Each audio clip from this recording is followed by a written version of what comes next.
नमस्कार, मैं doctor Anjali Dubey Gideon history channel में आपका स्वागत करती हूँ। हमारा जो आज का विषय है वह गांधी जी के असहयोग आंदोलन पर आधारित है, जो 1920 से लेकर के 21 ईस्वी के बीच में हुआ था। 1920 ईस्वी में महात्मा गांधी ने देश में अंग्रेजी शासन से सहयोग नहीं करने के लिए आंदोलन प्रारंभ किया। कांग्रेस ने सन 1919 में कलकत्ता अधिवेशन में और सन 1920 में नागपुर अधिवेशन में गांधी जी के असहयोग आंदोलन के प्रस्ताव को स्वीकृत कर लिया और उसका समर्थन किया। अब गांधी जी ने अंग्रेज सरकार के सम्मुख 3 मांगे रखी थी। प्रथम, अंग्रेजी सरकार अमृतसर हत्याकांड के लिए खेद प्रकट करे। द्वितीय, टर्की के प्रति अपने व्यवहार को नरम करे। और तृतीय, कोई नवीन संवैधानिक सुधार की योजना प्रस्तुत करे। जब अंग्रेज सरकार ने इन मांगों की ओर कोई ध्यान नहीं दिया, तब गांधी जी ने अगस्त सन 1900 में असहयोग आंदोलन आरंभ कर दिया। इस आंदोलन के 2 स्वरूप थे, एक रचनात्मक था तो वहीं दूसरी तरफ विध्वंसात्मक स्वरूप था। रचनात्मक कार्यों में स्वदेशी वस्तुओं के उपयोग को प्रोत्साहन, असहयोग आंदोलन के संचालन के लिए तिलक कोष में 1 करोड़ रुपए जमा करना, अनेकानेक स्वयंसेवकों को भर्ती करना और 20 लाख चरखों को बेरोजगारों में वितरित करना था। तिलक कोष की स्थापना उनकी मृत्यु के बाद हुई थी। आंदोलन के विध्वंसात्मक स्वरूप को अगर हम देखें तो उस स्वरूप में विदेशी वस्तुओं और अंग्रेज न्यायालयों, शिक्षण संस्थाओं आदि का बहिष्कार करना आता था।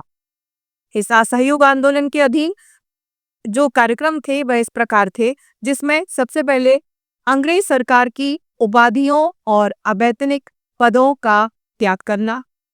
दूसरा जो देखें तो शासकीय और अर्धशासकीय उत्सवों व समारोहों का बहिष्कार करना। तीसरा जो कार्य था वह सरकारी स्कूलों का बहिष्कार करना और राष्ट्रीय शालाओं और महाविद्यालयों की स्थापना करना। चौथा, अंग्रेजी न्यायालयों का बहिष्कार और मुकदमों का राष्ट्रीय पंचायतों द्वारा निर्णय। पांचवा, विदेशी वस्तुओं का बहिष्कार व स्वदेशी वस्तुओं का उपयोग, शराब का बहिष्कार। और छठवां, अंग्रेज सरकार द्वारा आयोजित निर्वाचनों का बहिष्कार। गांधी जी का यह संपूर्ण असहयोग आंदोलन अहिंसा पर आधारित था।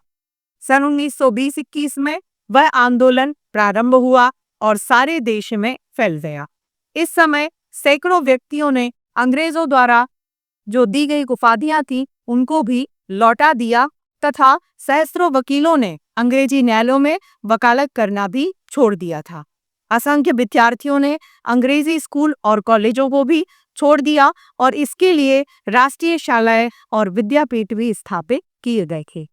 विदेशी व्यापार और वस्त्रों के बहिष्कार किया गया और अनेकानेक लोगों ने चरखा काट करके सूत बनाया और खादी पहनना प्रारंभ कर दिया। मादक पदार्थों और शराब का भी बहिष्कार किया गया।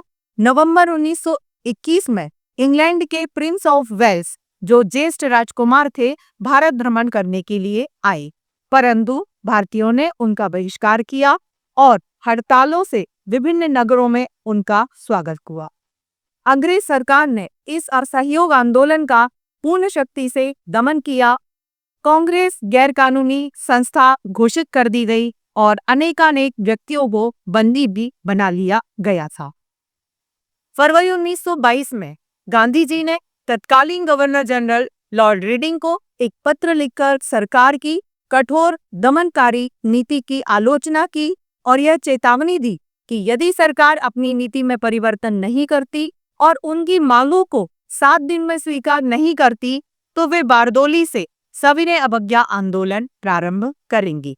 इसी बीच बिहार में चौरी चौरा में एक जुलूस अनियंत्रित हो गया और उसने एक पुलिस थाने को घेर कर आग लगा दी। इसमें एक थानेदार और 21 सिपाही जलकर मारे गए। गांधी जी ने इस हिंसात्मक कार्य पर फरवरी 1922 में इस असहयोग आंदोलन को समाप्त कर दिया। जहां तक आंदोलन के रचनात्मक स्वरूप का प्रश्न है, चरखे और खादी का प्रयोग थोड़े समय तक ही लोकप्रिय रहा। जहां तक विध्वंसक स्वरूप का प्रश्न अगर हम देखें तो विधानसभाओं, न्यायालयों और विद्यालयों का बहिष्कार भी अधिक सफल नहीं रहा। गांधी जी के इस असहयोग आंदोलन का महत्व यह है कि इसने अंग्रेज सरकार के विरुद्ध जन आंदोलन का स्वरूप ले लिया था और कांग्रेस को स्वाधीनता के संघर्ष के पथ पर अग्रसर कर दिया था। इससे विश्रृंखलित राष्ट्रीय शक्तियों का एकीकरण हुआ और दृढ़ राज्य शक्ति जनशक्ति की अभिव्यक्ति हुई।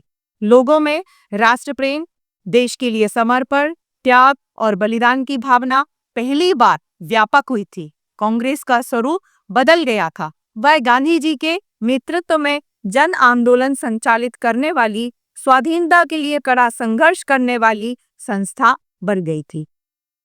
भारतीयों ने स्वाधीनता के महत्व को समझा और इससे ब्रिटिश सरकार की सुदृढ़ नींव हिल गई। इस आंदोलन के कारण गांधी जी को बंदी बनाकर उन्हें 6 वर्ष के कारावास का दंड दिया गया, पर अस्वस्थता के कारण 2 वर्ष के बाद उन्हें रिहा कर दिया गया। हम बात करेंगे सांप्रदायिक दंगों पर। इस असहयोग आंदोलन के बाद मुस्लिम लीग ने और इस्लाम की कट्टर धार्मिक संस्थाओं ने सांप्रदायिकता का प्रचार किया। फलतः हिंदुओं और मुसलमानों में सांप्रदायिकता का विद्वेष उत्पन्न हो गया और सन 1925 से 1937 की अवधि में देश के विभिन्न भागों और नगरों में असंख्य हिंसात्मक सांप्रदायिक दंगे भी हुए, जिसमें सहस्त्रों व्यक्ति मारे गए और करोड़ों की संपत्ति भी नष्ट हो गई। मैं आशा करती हूँ कि आज के इस वीडियो के माध्यम से आपको पूर्ण रूप से असहयोग आंदोलन क्या था, क्या क्या उसमें घटनाएं घटी, कैसे चौरा चौरी हत्याकांड हुआ और किस तरह से वह समाप्त हुआ, यह बहुत अच्छे से समझ में आ गया होगा। धन्यवाद। आज का वीडियो जिन संदर्भ ग्रंथों पर आधारित है वे आपकी स्क्रीन पर हैं।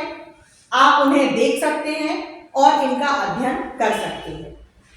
यदि आपको ये वीडियो अच्छा लगा और भविष्य में आप भारतीय एवं विश्व इतिहास को क्रमबद्ध रूप से जानना चाहते हैं तो आप इस चैनल को लाइक करें और सब्सक्राइब का बटन दबाएं। आपके सुझाव सदैव आमंत्रित रहेंगे। साथियों, इस चैनल का उद्देश्य किसी भी रूप में व्यवसाय बिल्कुल भी नहीं है। इस चैनल के द्वारा संपूर्ण इतिहास का ज्ञान पूर्णतः निःशुल्क प्रस्तुत किया जाएगा। धन्यवाद।